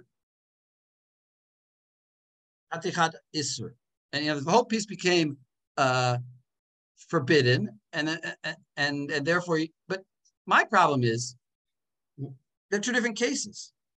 This is a case of basar b'chalav. Maybe Rav holds that in basar b'chalav efshar l'sochto is aser, but in shar isurim efshar l'sochto is mutter. Rashi seems to equate the two and think that if you hold efshar l'sochto in one, you hold efshar l'sochto in the other, in basar b'chalav. Because I would say that in basar b'chalav, the whole piece becomes aser, because like we learned in Tosfos last week, once there's a mixture of the two together, everything about the meat and everything about the milk is aser. So it doesn't matter, even if you would squeeze out the milk, it would still be aser. As opposed to dam into meat, so the dam, once you got it out, the meat is still regular meat. So I don't quite understand the equation here. I think Rav Nachum, I think the Gemara here is assuming that fact. The fact that they can say that Rav holds this, right? That he must hold a Shara Sochto is Asur, right? Well, I guess you could say he only holds it Basar B'Chalav, but the Gemara could be just talking about Basar B'Chalav. Yeah, but then it goes on to say, right, the whole discussion they're about to have seems like it's just in general, right, Be'alma, and not particular to Basar B'Chalav. So let's go back to the Gemara. Maybe you're right. You could say that one of them is before Bishul and the other one is after Bishul. Maybe like Rav hold that Efshar L'Sochto Kodem Bishul. But in this case, we're talking where we've already Mivashal the meat and the milk together. And in this case, that then becomes a novella because that's the story that's said in the Torah. Mm-hmm. Also true. All right, the Gemara. My kasavar, ikasavar Efshar L'Sochto Mutter, Haticha Amai Nase Nevela. Why does he say it's Nevela? Ela kasavar Efshar L'Sochto Asur. He must hold that it's Asur. The Itmar, okay, so there's another Rashi. Ela kasavar Mishenesra Ticha Shuv Ein La Heter B'Schita. Once it's forbidden, it'll never become mutter because it'll never, whatever, squeezing it out doesn't change its status. And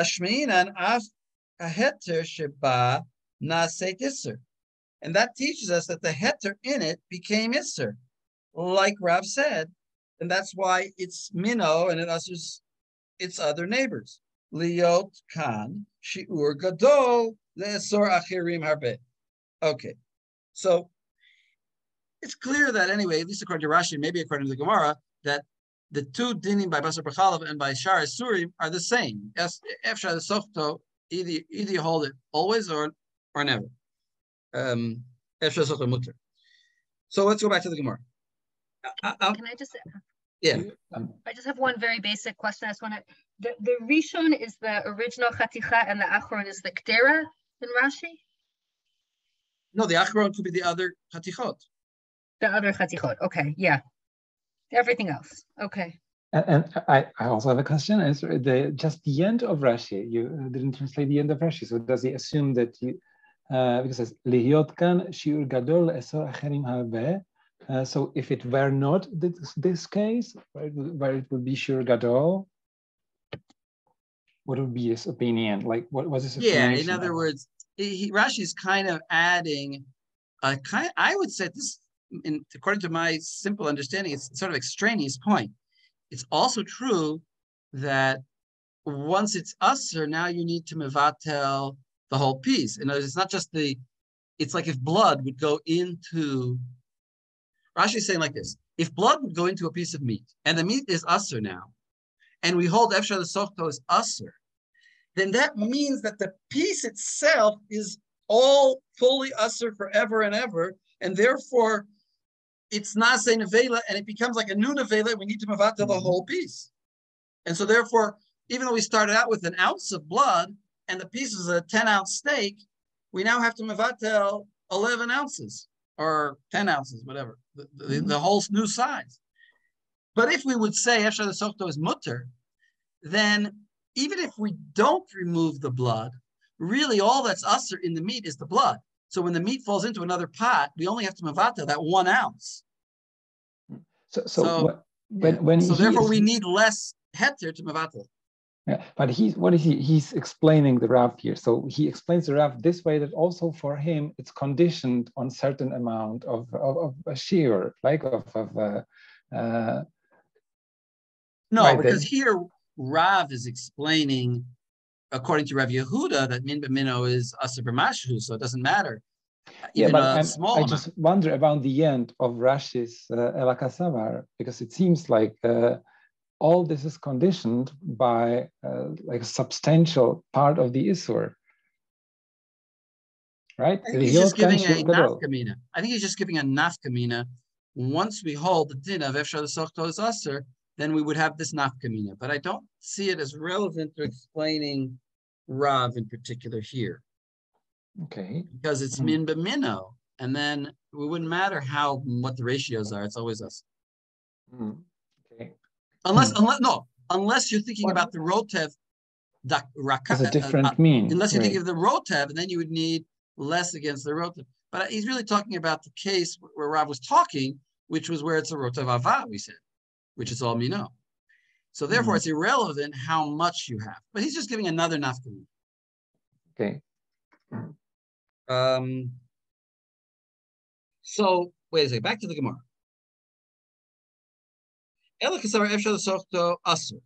So he must hold that Efshar the Softo is asur. So here's Sarah. Why don't you read from here, if you can? Yeah, sorry, I just lost my spot for a second. Okay, Ela Kasavar, Efshar L'Sofato Asur. So we're here. To eat more Rav, Rabbi Chanina, Rabbi Yochanan, D'amrei, Efshar L'Sofato Asur. Shmuel Rabbi Shimon Bar Rabbi, V'Reish Lakish, D'amrei, Efshar L'Sofato Mutar. And where is Rav in that lineup? De'itmar Rav Rabbi Chanina, right? So that in that, like, at the beginning of the lineup, in other words. Right. So he's in the side to say asur. Yeah. So that's good. Right. Because then that sort of fits very elegantly with what we've already said. Mm-hmm. Okay. But basically what we've done is just like kind of fill in the next arms of the historical tree of who's on which side. Shmuel Rabbi Shimon Bar Rabbi V'Reish Lakish Amri Efshar L'Sofato Mutar. V'Savar Rav De Efshar L'Sofato Asur. Question mark. Right? Does he really think that? Is that really true that Rav holds Efshar L'Sofato is asur? So go ahead. V'ha'imar K'zayit Basar Shenafal L'Toch Yoresh Hachalav. Amar Rav Basar Asur B'Chalav Mutar. So we're going to try to figure out whether he really thinks this from this other case, which is that if imagine a case where a kazayut of meat falls into a pot of milk, Rav is going to say that the basar is asur and the halav is mutar. Again, Rav is going to say that the basar is asur. Why? Because there's a whole lot of milk there, and it went into the meat, and it obviously is going to asur. It's a whole huge pot of milk. But the milk will be mutar very simply because nothing the amount of time that came out of that piece of meat was for sure batel in all of the large quantity of milk. So that makes sense. So Rav basically said a pretty straightforward law. How are we going to learn from that anything about Efshar L'Sofato? So you have to go on. So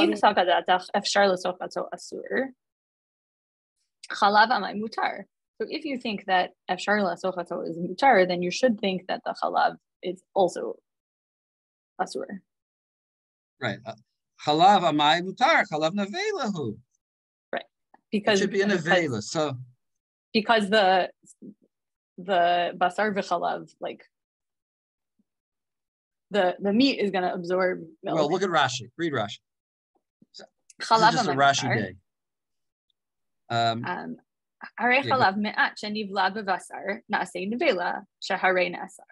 So, right, the a little bit of milk is going to get into the meat, and then make that nevela. And then the milk will become nevela. The milk in the piece of meat that went in, nevela, and then will come out again. Will become nevela. V'kisha, go on. V'kisha. V'kisha chazar v'niflat v'sha'ar ha'chalav havele min b'mino. Halav asur b'chalav heter. Right. So then that nevela milk will come out and go into the mutar milk, and then we have min b'mino, and so we can't do bitul. Right. V'rav itle min b'mino. Mino lo batil. Yeah. So the halav should forbid all the halav. Right. You thought you understood the case, but now we realize it's upside down. Really, the milk, it's all usher. The milk went in and it came out. Now this, right? And this is because the halav. Now this is the thing, Lexi, I don't understand. Because Lexi here, it seems like the milk that's treif is the same min as the other milk. Just like the meat, but the same min as the other meat. Just go further? Yes, so we'll see in the first vote them dealing with that question where they explain why it wouldn't be.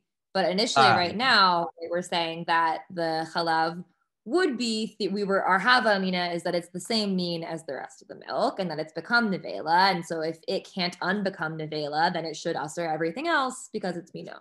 That's our hava amina at this point of the Gemara. Right. So okay, good. So, great. Sarah, read the next Rashi. Quick question before we move forward. Like, what happened to a piece of meat? Isn't that Rabba Halav Umevatal? Like, isn't that min sheno bimino? And then the meat becomes sheno mino, and then like it's not min bimino anymore. Yeah, but the meat is usher because basar b'chal. The meat is not enough. Right, but then you could be mevatel. You could be mevatel. No, you could be mevatel the meat, right? In case there's more milk than meat, you could be mevatel the milk because it's not min bimino. You're saying the little bit of milk. I see what you're saying. You're saying a very clever point. Thank you. Very clever point. You're saying like this: the little bit of milk that comes out of the piece that fell into the big pot of milk could be batel against the piece itself, because the piece itself is larger than the milk that goes out of it. But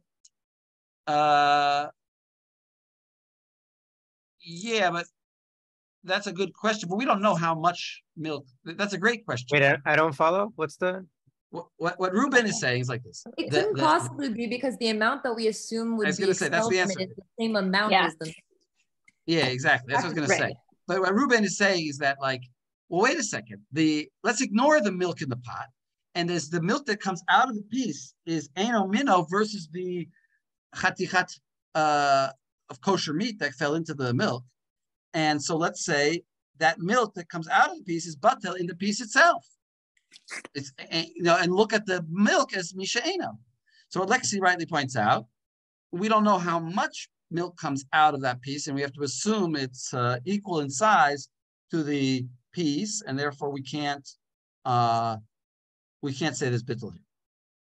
But it's a very interesting point. It's the right way of thinking. Okay, then so we'll go on in the Gemara. So right, therefore, because of what we just explained, it must be that Rav thinks that Afshar is asur. Because why? Why would that help us? Well, that's what we were trying to. No, sorry. That was the original question.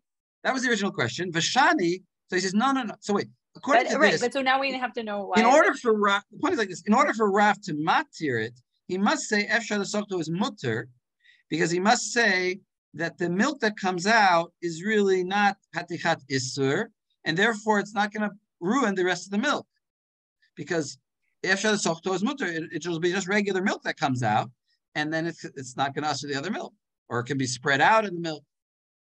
So, but the milk is not becoming hatichat isur. Halav nevelahu, Rashi says, zeh shenivla v'nischat. In other words, if you hold Efshar l'sokto as asur, then it's nevela. But if you hold Efshar l'sokto as mutter, then it's not nevela, and it came out and it could be mavatel in the milk. So he says, no. The answer to the Gemara says, leolam kasavar Rav Efshar l'sokto is asur. No, he really does hold it's asur. V'shani hatam, but that was a special case. Damar kra, look. Yeah, go ahead.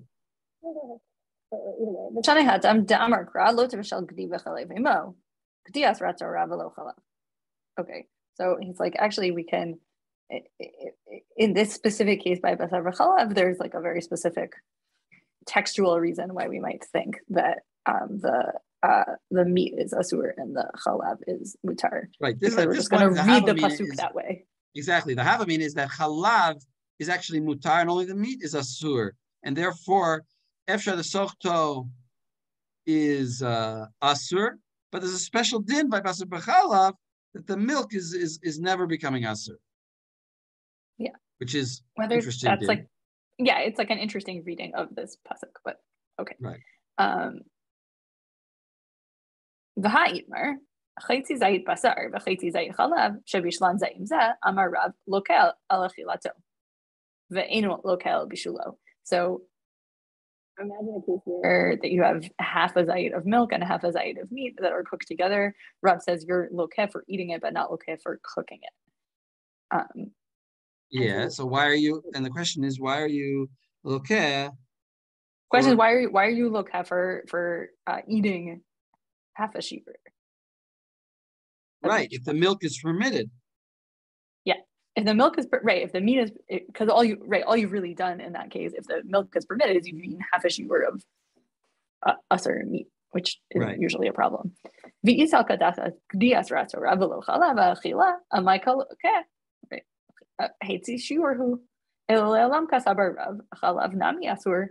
Must be that Rav thinks that the Halav is also asur.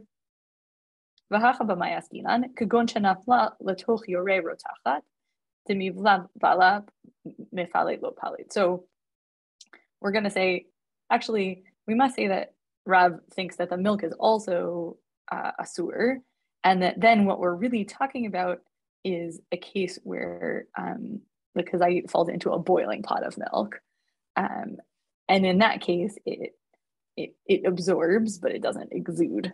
Right, no milk actually came out of it. No milk comes out of it, so we don't have to worry about this whole like. It was in the midst of boiling. Milk comes out as it was like infusing into it and nothing coming out of it. There's a which is a very strange principle that Tosfos has objections to. Yeah. Right. You didn't give us this Tosfos for today, but they point out that like if you boil vegetables in water, you very clearly see it. They change the color of the water, so things obviously do expel stuff into boiling liquid, and they're like, yes, but it doesn't expel the things that it absorbs, right? So the meat is expelling into the milk, but it's not absorbing milk and then expelling meaty milk. Mm-hmm. So I don't know if that's true, but that's. Yeah, but it also seems like it's like comparable to the chalita, like which you have with, but it's the same. It just doesn't. It's not supposed to leave the things out of the meat because it closes on the surface, like it's.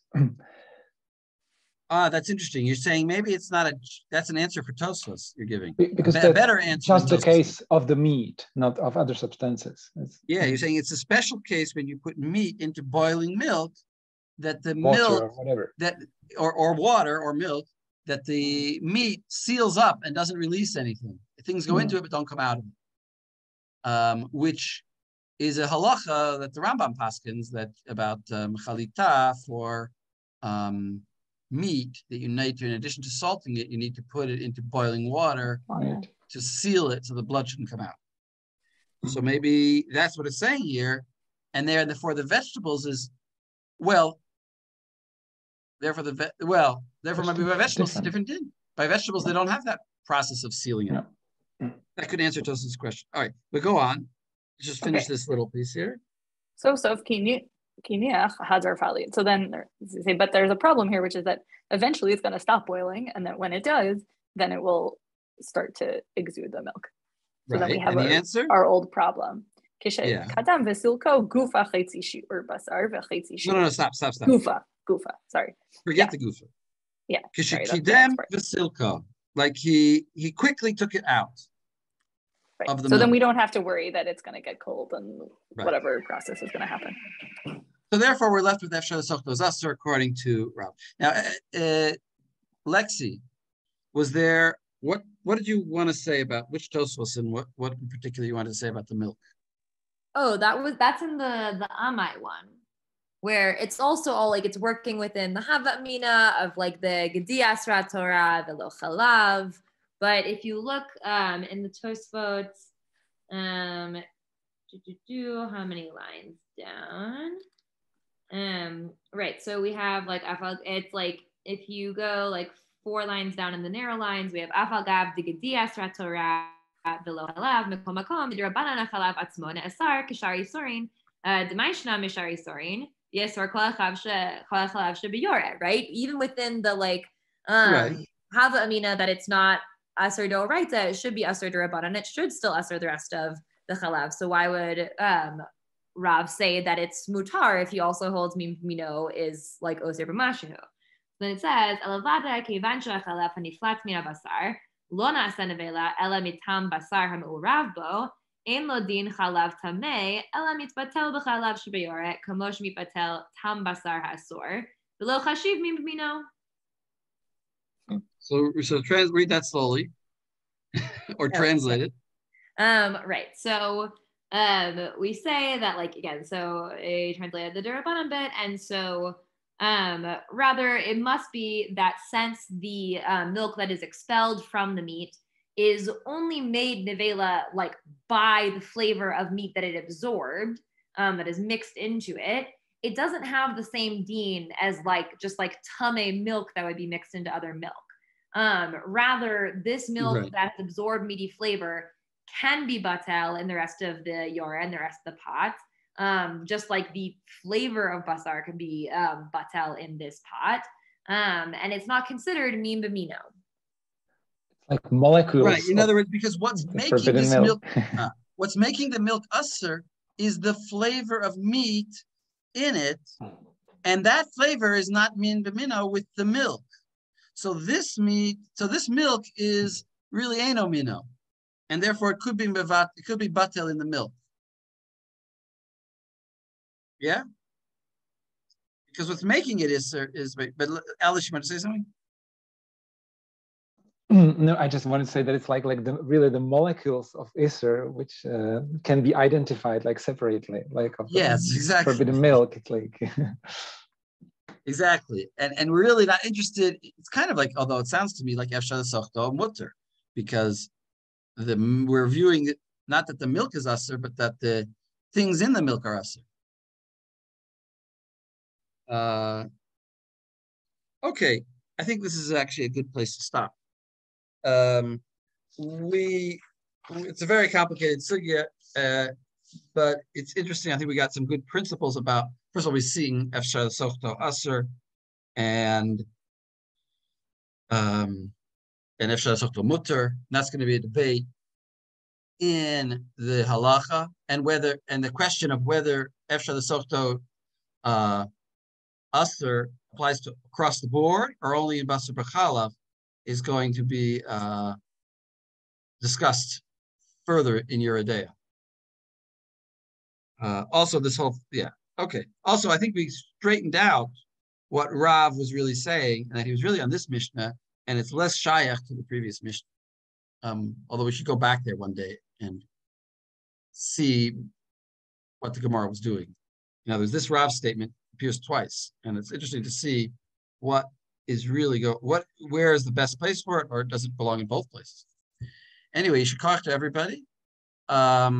Next week is going to be Joel, and we're going to be moving to a different Gemara. You want to say something, Joel? I see Avodah Zarah. We're not going to be doing Avodah Zarah. We're going to be learning the Masechet, but I'll send out sources hopefully by tonight, if not at the latest tomorrow morning, East Coast time. So, but okay, looking forward to it. Thanks, Rav. Sure.